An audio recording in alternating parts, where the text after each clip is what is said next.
नमस्कार, मैं M K Jha, history lecture Jharkhand. एक बार फिर से आप सभी का अपने इस digital platform digital classroom by M K Jha में स्वागत करता हूं। आज हम लोग एक बहुत ही महत्वपूर्ण विषय को चर्चा करने वाले हैं और यह विषय है कश्मीर के इतिहास से संबंधित। कश्मीर के इतिहास से संबंधित एक बहुत ही महत्वपूर्ण ग्रंथ राजतरंगिणी से संबंधित। इस वीडियो में हम लोग राजतरंगिणी के महत्वपूर्ण विषयों पर चर्चा करेंगे, उसके बारे में आपको बतलाने और समझाने का प्रयास करेंगे। इस वीडियो को देखने के बाद आप जान पाएंगे कि राजतरंगिणी का क्या महत्व है और इसके माध्यम से हमें कश्मीर के किन किन महत्वपूर्ण राजवंशों के बारे में जानकारी मिलती है। तो चलिए सीधे हम लोग स्क्रीन पर चलते हैं और कुछ महत्वपूर्ण फैक्ट एंड फिगर आप लोगों के साथ हम साझा करते हैं।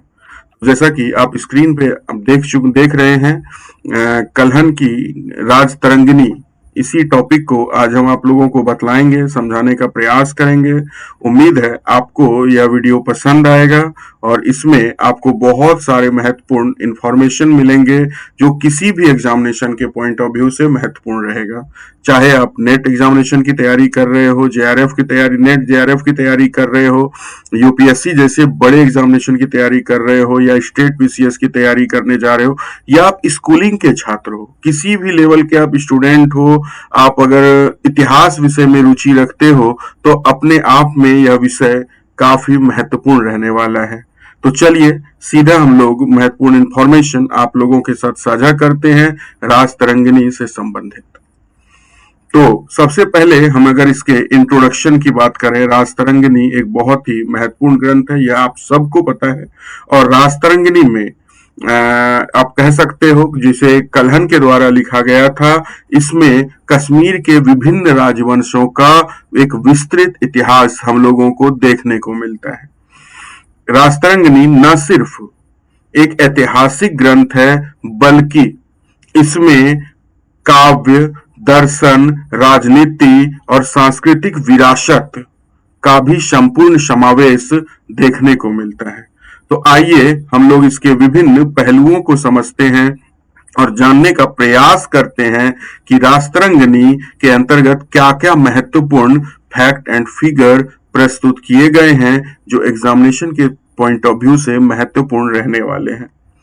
तो सबसे पहले हम लोग एक कवि परिचय देख लेते हैं। कल्हन के बारे में कुछ महत्वपूर्ण फैक्ट यहाँ पर हैं, इसको देख लेते हैं। जैसे कि इनका जन्म कब हुआ, तो कल्हन का जन्म 12वीं शताब्दी में लगभग 1100 से 1150 ईस्वी के मध्य कश्मीर में हुआ था। अगर इनके वंश की बात करें, एक ब्राह्मण परिवार में जन्मे। इनके पिता का नाम चंपक था और ये कश्मीर के राजा जय सिंह के मंत्री थे। बहुत इंपॉर्टेंट फैक्ट है। और जैसा कि आप सबको पता है कि कल्हन ने भी जो राजतरंगिणी का निर्माण किया है वह जय सिंह के दरबार में रहते हुए ही किया है। शिक्षा की बात करें तो अपने आप में बहुत ही विद्वान व्यक्ति थे और इन्होंने संस्कृत साहित्य, वेद, इतिहास और खगोल विद्या में ये पारंगत थे, निपुण थे। रचनाकार की बात करें तो इनका उद्देश्य क्या था, इन्होंने क्यों लिखा इस ग्रंथ को, इसके बारे में उन्होंने स्वयं बतलाया है कि इस ग्रंथ को लिखने का जो मेन मकसद है हमारा, कि कश्मीर की जो भूतकाल की घटनाएं हैं उसे यथार्थ रूप में प्रस्तुत कर सकें ना। कल्हन ने स्वयं कहा है कि उन्होंने यह ग्रंथ भूतकाल की घटनाओं को यथार्थ रूप में संजोने के लिए लिखा। नौ में स्तुति, नौ में निंदा, अर्थात मैं नौ तो किसी की प्रशंसा करता हूं और ना निंदा करता हूं, ऐसा कल्हन ने राजतरंगिणी में लिखा है। ग्रंथ की संरचना की बात करें, बहुत इंपॉर्टेंट है, इसको आप ध्यान से याद रखिएगा कि इसमें यानी कि राजतरंगिणी नामक ग्रंथ में कुल 8 तरंग हैं, अर्थात 8 अध्यायों में यह विभाजित है। एग्जामिनेशन में आपसे पूछा जा सकता है राजतरंगिणी कितने अध्यायों में विभाजित है, तो 8 अध्यायों में विभाजित है, जिन अध्यायों को यहाँ तरंग कहा गया है। राजतरंगिणी का अर्थ क्या होता है, राजाओं की नदियां। यानी अलग अलग वंश के जो अलग अलग राजाएं हुई हैं उनका जो तरंग चला है वही इस ग्रंथ में बतलाने का प्रयास किया। यानी कश्मीर के स्थापना से लेकर कलहन के काल तक जितने भी महत्वपूर्ण राजा हुए उन सब का विस्तृत ब्यौरा देने का प्रयास इस ग्रंथ में उनके द्वारा किया गया है, कलहन के द्वारा किया गया है। इस ग्रंथ में कुल 7,826 श्लोक हैं। प्रत्येक तरंग कश्मीर के एक विशिष्ट राजवंश का इतिहास प्रस्तुत करता है। आइए शॉर्ट में हम लोग पहले देख लेते हैं इसके महत्वपूर्ण तरंगों के बारे में, कौन कौन से तरंग हैं और उसमें क्या क्या महत्वपूर्ण चीजें मौजूद हैं। तो सबसे पहले तरंग की बात करें, ये काफी प्राचीन है, इसमें काफी प्राचीन जानकारी हमें मिलती है, खासकर महाभारत काल से संबंधित गोनंद राजवंश के बारे में जानकारी मिलती है। इसमें के प्रमुख शासक थे गोनंद प्रथम और दामोदर द्वितीय। कश्मीर की स्थापना और अशोक का प्रभाव इसकी महत्वपूर्ण घटनाएं थी, इस काल की प्रमुख घटनाएं थी। जैसा कि आपको पता है कि सम्राट अशोक के द्वारा कश्मीर में बहुत सारे अलग अलग बौद्ध विहारों का निर्माण कराया गया है। द्वितीय अगर हम लोग बात करें तरंग की तो इसमें कारकोट वंश से संबंधित है। 7वीं 8वीं शताब्दी के बारे में जानकारी मिलती है। महत्वपूर्ण शासक दुर्लभ वर्मन और ललितादित्य। आप सबको पता है कि ललितादित्य का शासनकाल, कारकोट वंश के एक बहुत ही महत्वपूर्ण शासक रहे ललितादित्य, जिन्हें ललितादित्य मुक्तिपीड के नाम से भी जाना जाता है। और इनके शासनकाल को कश्मीर का स्वर्ण युग कहा जाता है। The golden era of the Kashmir is called the period of Lalitaditya Muktapida, है ना। तो ललितादित्य मुक्तिपीड जिनके शासनकाल को कश्मीर का स्वर्ण युग गोल्डन एरा कहा जाता है, और ललितादित्य का स्वर्ण युग इसमें यहाँ पे दर्शाया गया है। बकायदा कनिष्क ने कलहन ने इसे दर्शाया है, और इसके अलावा कनिष्क के प्रभाव की भी यहाँ पर चर्चा की गई है। ललितादित्य मुक्तिपीड जिन्होंने अच्छे अच्छे भवनों का भी निर्माण कराया है। एक भवन का नाम मैं लेना चाहूंगा, बहुत ही महत्वपूर्ण है, कश्मीर का मार्तंड सूर्य मंदिर। इसके अलावा तीसरा तरंग का अगर हम लोग बात करें, तीसरे महत्वपूर्ण तरंग की हम लोग अगर बात करें तो यह उत्पल वंश से संबंधित है। 9वीं शताब्दी में उत्पल वंश ने कश्मीर में शासन किया, और इसके प्रमुख शासक जिसकी चर्चा हमें राजतरंगिणी में मिलती है वो है अवंती वर्मन और साथ में शंकर वर्मन।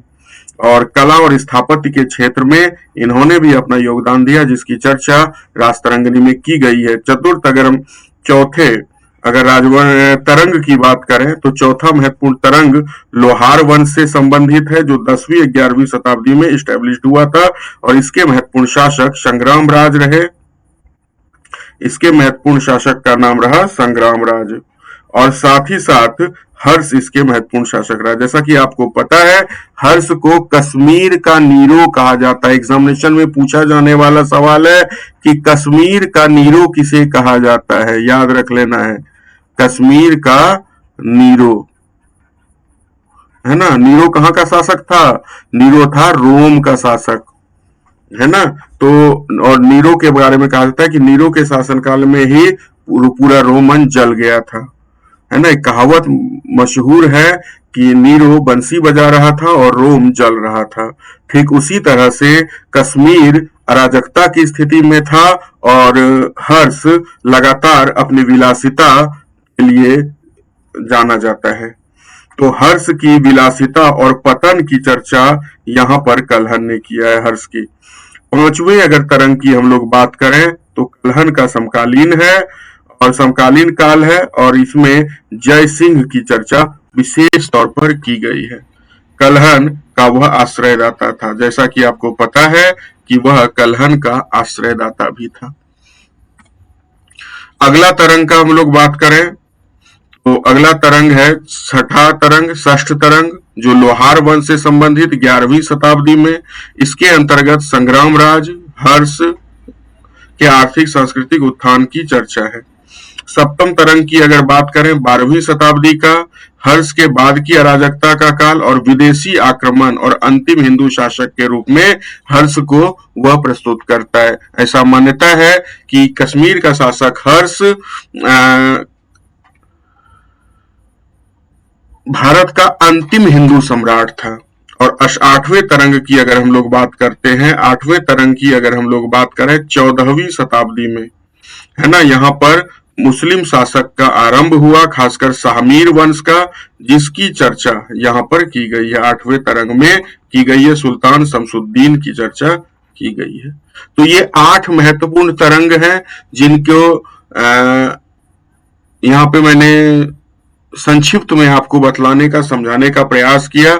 अब आइए हम लोग राजतरंगिणी के कुछ और महत्वपूर्ण पहलुओं को जानने और समझने का प्रयास करते हैं।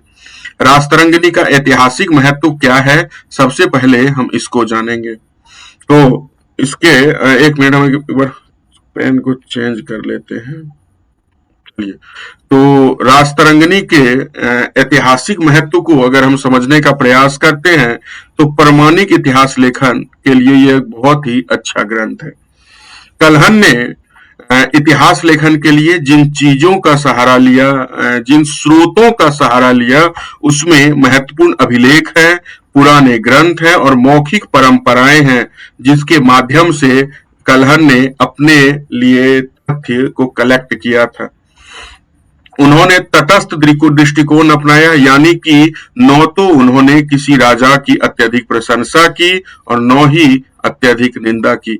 जैसा कि उन्होंने स्वयं क्या कहा है कि ना मैं किसी का अत्यधिक प्रशंसा करता हूं और ना ही मैं अत्यधिक किसी का निंदा करता हूं। जो फैक्ट है वही इस राजतरंगिणी नामक ग्रंथ में उन्होंने बतलाने का, समझाने का प्रयास किया, उसे हूबहू लिख दिया है।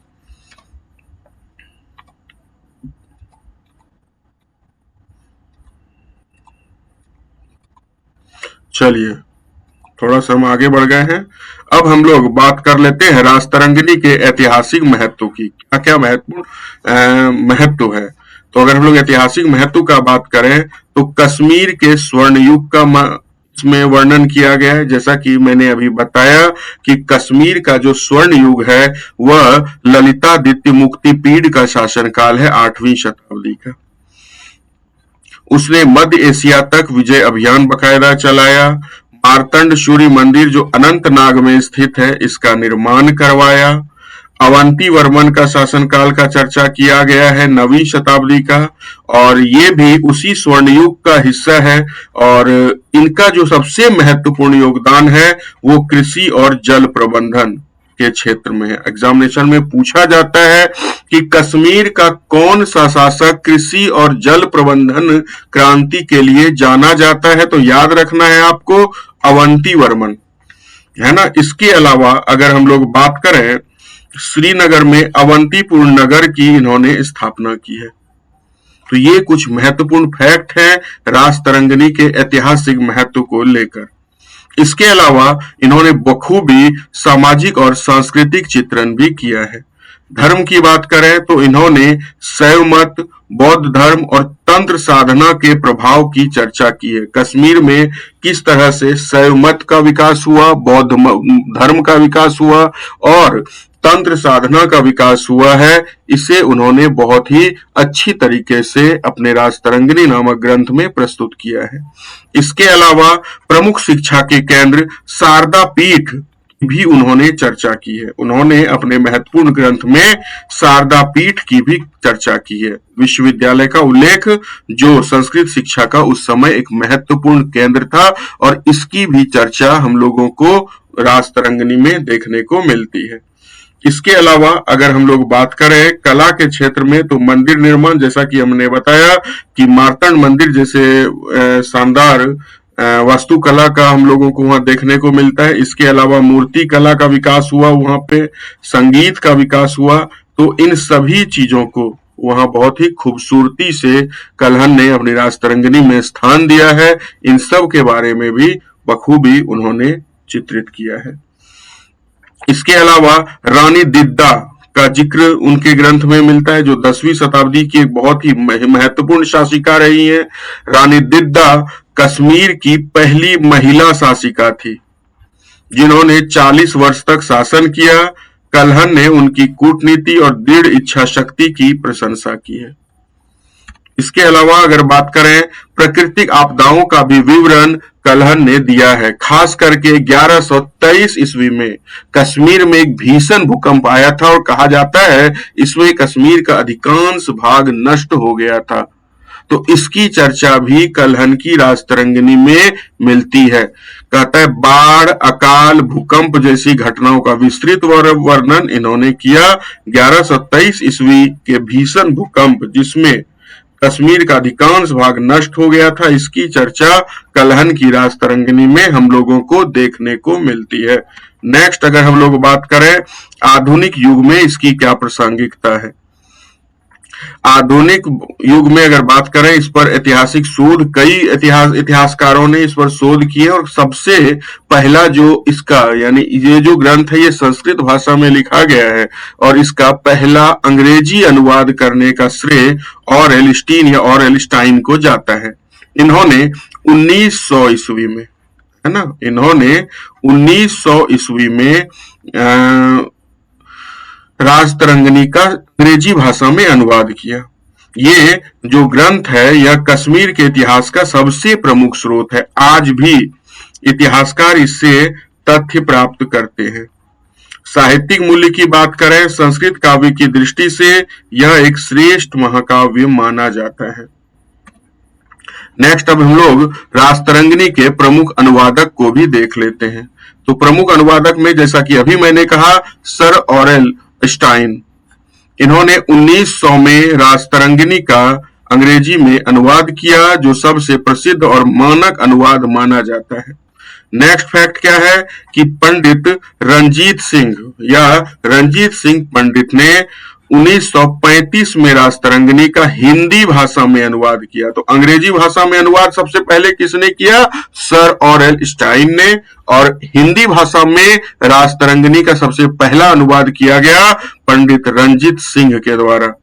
वहीं प्रोफेसर श्रीकांत कौल के द्वारा संस्कृत मूल से आधुनिक हिंदी में अनुवाद किया गया और डॉक्टर रामचंद्र काक द्वारा राजतरंगिणी का अंग्रेजी और हिंदी भाषा में अनुवाद किया गया। तो अगर आपसे राजतरंगिणी के प्रमुख अनुवादक के बारे में जानकारी मांगी जाती है तो ये 4 महत्वपूर्ण अनुवादक हैं जिन्होंने अलग अलग समय में राजतरंगिणी का हिंदी या अंग्रेजी भाषा में अनुवाद किया है।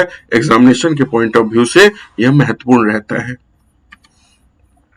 अब हम लोग बात कर लेते हैं राजतरंगिणी से संबंधित कुछ महत्वपूर्ण रोचक तथ्यों के बारे में।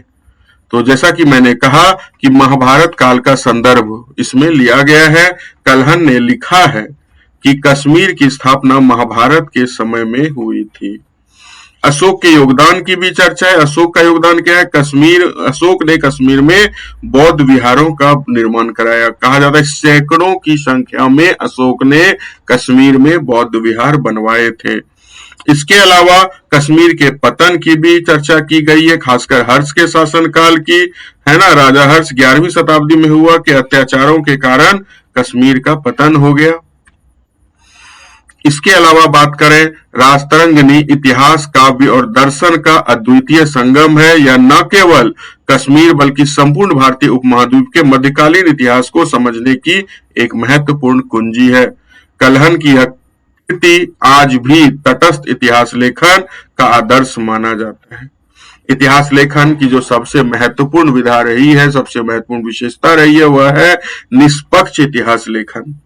किसी भी इतिहासकार से हमेशा यह उम्मीद किया जाता है कि अगर वह इतिहास लिख रहा है तो निष्पक्ष होकर लिखने का प्रयास की करेगा और कल्हण ने उसी तटस्थता को अपनाया था।